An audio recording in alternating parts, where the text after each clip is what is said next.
दोस्तों, आज का युवा जिस इतिहास को पढ़ रहा है वह अधूरा है, क्योंकि उसमें हमारे आदिवासी पुरखों की कुर्बानियां अक्सर छुपा दी गईं।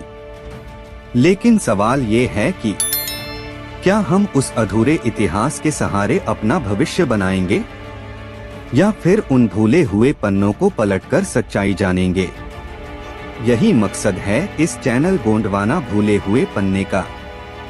यहाँ हम उन नायकों की कहानियां सुनाते हैं जिन्होंने अंग्रेजों के खिलाफ सबसे पहले विद्रोह छेड़ा, जिन्होंने अपनी जल, जंगल और जमीन बचाने के लिए प्राण तक न्यौछावर कर दिए।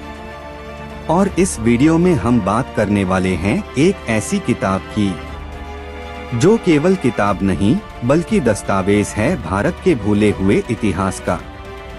नाम है राष्ट्र निर्माण में आदिवासी। तो अगर आप भी चाहते हैं उस इतिहास को जानना जो किताबों में नहीं मिलता, तो इस चैनल को अभी सब्सक्राइब कीजिए और इस वीडियो को अपने साथियों तक पहुंचाइए, क्योंकि इतिहास छुपाया जा सकता है लेकिन मिटाया नहीं जा सकता। आदिवासी समाज ने अंग्रेजों के खिलाफ सबसे पहले विद्रोह छेड़े थे, चाहे वो 1774 का हल्बा विद्रोह हो, 1831 का कोल विद्रोह, 1857 से पहले ही संथाल हूल या फिर बिरसा मुंडा का उलगुलान।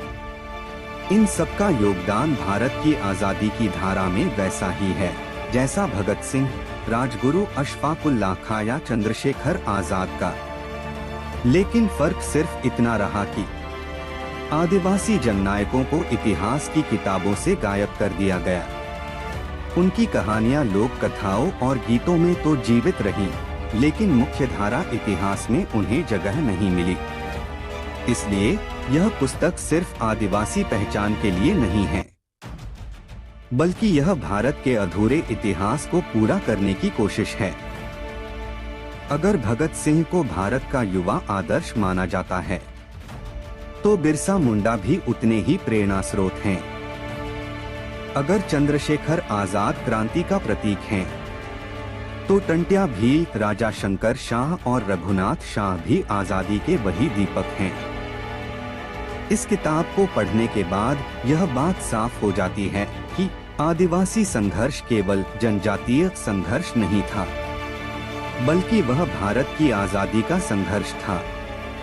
इसलिए आने वाले समय में लोग इस किताब को सिर्फ आदिवासी जननायकों की जीवनी मानकर नहीं पढ़ेंगे, बल्कि वैसे ही पढ़ेंगे जैसे भगत सिंह, आजाद, गांधी या नेहरू को पढ़ा जाता है। भारत का इतिहास जितना हमें पढ़ाया गया है उतना ही अधूरा है, और सबसे ज्यादा अधूरा हिस्सा है आदिवासी समाज का। वो समाज जिसने आजादी के लिए सबसे पहले संघर्ष किया, जिसने जंगल, जमीन और अपनी आजादी बचाने के लिए बलिदान दिया, लेकिन जिसका नाम इतिहास की किताबों में अक्सर गायब कर दिया गया। दोस्तों, आज हम बात कर रहे हैं एक ऐसी किताब की जिसका नाम है राष्ट्र निर्माण में आदिवासी। लेखक हैं डॉक्टर जितेंद्र मीणा। किताब की खासियत, यह किताब सिर्फ किताब नहीं बल्कि एक ऐतिहासिक दस्तावेज है। यह हमें बताती है कि अंग्रेज साम्राज्यवाद के खिलाफ, आदिवासी स्वायत्तता और आजादी के लिए हमारे पुरखों ने कैसा संघर्ष किया था। लेकिन अफसोस, उन्हें इतिहास में कभी सही जगह नहीं दी गई, बल्कि उल्टा आदिवासी समाज को क्रिमिनल ट्राइब घोषित कर दिया गया। यानी जो अपनी आजादी बचाने के लिए लड़ रहे थे, उन्हीं को अपराधी साबित करने की साजिश रची गई। इस किताब में दर्ज है कि कैसे आदिवासियों की जमीन, उनके जंगल, उनकी रोजी रोटी के साधन छीन लिए गए और उन्हें अपने ही घरांगन में अतिक्रमणकारी कह दिया गया। लेकिन यह किताब हमें हताश नहीं करती, बल्कि हमें एक नई ताकत देती है, क्योंकि इसमें दर्ज है वो कहानी जिसे जानकर हम गर्व कर सकते हैं कि हम उस समाज से आते हैं जिसने सबसे पहले आजाद रहने का सपना देखा। अब जरा लेखक की बात करें। डॉक्टर जितेंद्र मीणा दिल्ली विश्वविद्यालय में इतिहास के प्रोफेसर हैं। उन्होंने करीब 4 साल लगातार शोध किया, भारत के 8 राज्यों की यात्राएं की और 12 आदिवासी नायकों की गाथाएं एकत्र की। डॉक्टर मीणा कहते हैं, इतिहास से किसी को गायब कर देना असल में उसके वर्तमान को मिटाने का सबसे महीन तरीका है। यही सोच उनकी किताब की असली ताकत है, क्योंकि आज तक रामचंद्र गुहा या सुनील खलनानी जैसे बड़े लेखकों ने जब मॉडर्न इंडिया की बात की तो आदिवासी नायक गायब रहे, लेकिन डॉक्टर मीणा ने यह कमी पूरी की। उन्होंने बिरसा मुंडा, टंट्या भील, शंकर शाह, रघुनाथ शाह, जयपाल सिंह जैसे जननायकों को इतिहास के पन्नों में वह जगह दी जिसके वे असली हकदार हैं।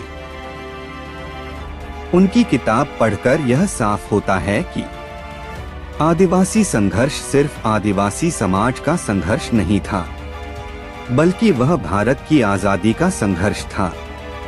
किताब पढ़ने की जरूरत क्यों?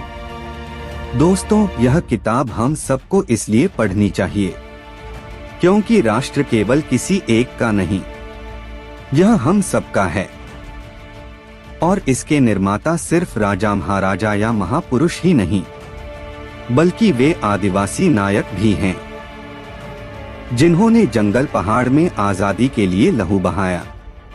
अगर भगत सिंह और आजाद हमारे आदर्श हैं, तो बिरसा मुंडा और टंट्या भील भी उतने ही हमारे राष्ट्रीय नायक हैं।